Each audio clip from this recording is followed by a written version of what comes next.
مسلمان ہے ایک یوں کر کے نماز پڑھ رہا ہے اور سینے پہ ہاتھ باندھے کھڑا ہے، اور مسلمان ہے اور ایک یوں کانوں کو ہاتھ لگا کے ناف کے نیچے ہاتھ باندھ کے کھڑا ہے۔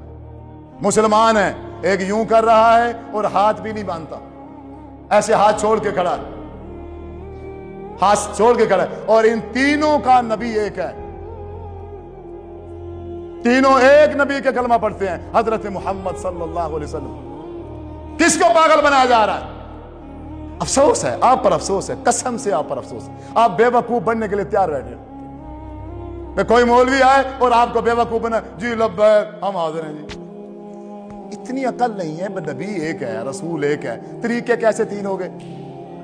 اچھا پھر دعویٰ ہے، ہر فرقے کا، ہر گروہ کا یہ دعویٰ ہے کہ نبی بھی خاتم النبیین ہے، اس کے بعد اور دوسرا نبی بھی، تو دوسرا طریقہ کہاں سے آ گیا پھر؟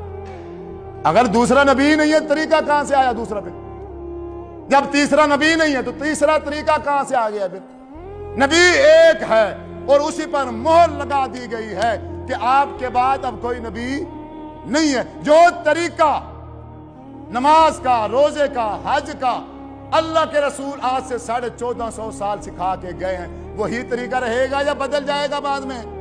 نبی بدلے گا تو طریقہ بدلے گا، یا بغیر نبی کے طریقہ بدل گیا ہے اور آپ بدلا کے کھڑے ہو؟ یہ اتنی سی بات سمجھ نہیں آتی؟ کبھی بھی آپ میں سے میرے کسی بزرگ نے، نوجوان نے اس بات کی ریسرچ نہیں کی، اس بات کی طرف سوچا نہیں ہے، اس بات کو چیک ہی نہیں کیا۔ اہل حدیث کے گھر میں پیدا ہوا بچہ اہل حدیث ہے، اہل دیوبند کے گھر میں بچہ پیدا ہوا وہ دیوبندی ہے، اہل سنت والوں کے ہاں پیدا ہو گیا وہ سنی ہے، اہل تشیع کے گھر میں پیدا ہو گیا تو وہ شیعہ۔ تو مرزائیوں کے گھر میں جو پیدا ہوتے ہیں وہ مرزائی، عیسائیوں کے گھر میں جو پیدا ہوتے ہیں وہ عیسائی، یہودیوں کے گھر میں جو پیدا ہوتے ہیں وہ یہودی۔ تو تم نے کون سا تیر مار رکھا ہے پھر؟